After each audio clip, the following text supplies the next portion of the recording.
Hey everyone, welcome back to another video. Today I'm going to be talking about self-esteem and your chronic illness. Thank you to those of you who are on Patreon and participated in my recent poll. This one won to be posted first.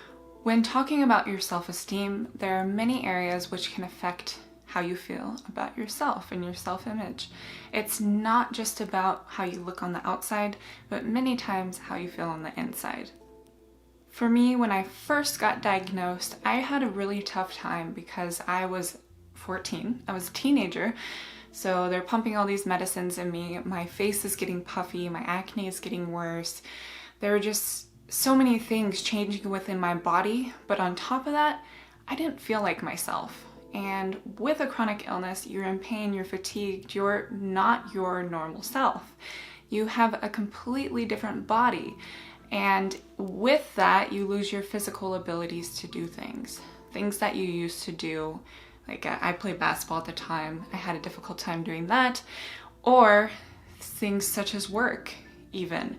You have to adjust, and it's very hard to not be able to do the things you used to do. I have had so many ups and downs with my self-esteem throughout this illness the last 11 years. I have found that I'm very hard on myself and the way that I look sometimes, and recently I'm discovering that it's not about that. And more so, I have a hard time with how I feel inside, because when you don't feel good, you lose your confidence in yourself. It's just like when normal people are sick and they have the flu. They don't feel their normal self. They're not going to be confident. They're not going to be, all these things. And that's what I think a lot of times people don't realize, is we never feel good. So it makes it difficult. Recently I was in the hospital, and when that happened, I had already quit my full-time job. I had to step back from what I was doing for work at that time. I had to completely start over. I couldn't just go to the gym. I couldn't cook all the time. I couldn't get up and clean. I had to rest. And physically forcing yourself to rest is a lot harder than it sounds. And that can really affect your self-confidence and make you feel like you're not worthy enough, or you're not doing enough, and you feel useless. And that takes an effect.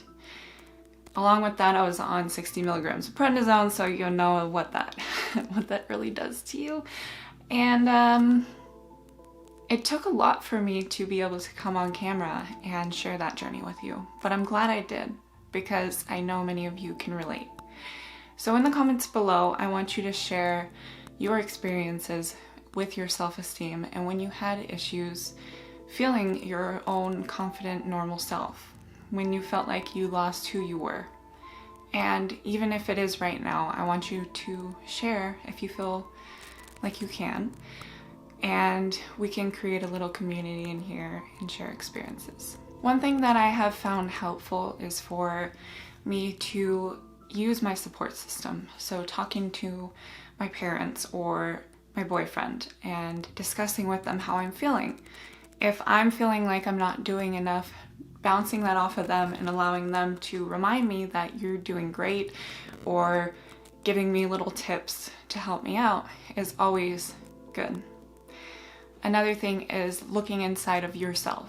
So realizing that you are worthy and that you are fighting a battle. It's not easy, and not everyone can deal with what you're going through and still do as much as you are. Allow yourself to find something new. I know it's tough when you feel like you lost the person you once were, but that doesn't mean you can't build that person back up and even add on new skills and new hobbies. In a sense, I think when I got diagnosed and I found that I couldn't play basketball as much or as competitively anymore, I came over to YouTube, and that became one of my new hobbies. And it became this, and I'm so thankful for that. I believe you all can find something like that in your life as well. I know it's hard when we can't be the athletes we wanted to be, or do what we wanted to do in our occupations and our careers, maybe even the vision you had of a family life. There's a lot of things that we have to let go of, and it's tough. but I believe in you, and I think we can all find little things that we're great at. I didn't think I would be on YouTube and that there would be 12,000 of you, that I would still be doing this at 26, and I'm just so thankful. I'm grateful that you're here, and it gave me a new outlook on life. It allowed me to see the world in different ways and connect with other individuals. And I know you all can do that too in some way, whether it be through making jewelry or volunteering with dogs or animals. I don't know. Find something you're passionate about. I believe in you and know you can do it. And I think that's something that's really going to help pull us through, and also finding support in some way, even if it's just in the comments of these videos. Respond to other people in the comments. Don't just leave your own comment, which is great. Leave your own comment, but I'm just saying, if you feel like you can connect to someone else's story, share with them that you feel that way, because we're in this together. We shouldn't be alone in this. There's not much else I have to add on to this other than to try your best to be positive. It's so difficult. I feel you. I find myself saying negative things all the time, thinking negative things, worrying about my future. Just, it's hard to control. But I'm finding that the more that I can change the thoughts going on in my head, the better my day turns out to be. So that's my little tip.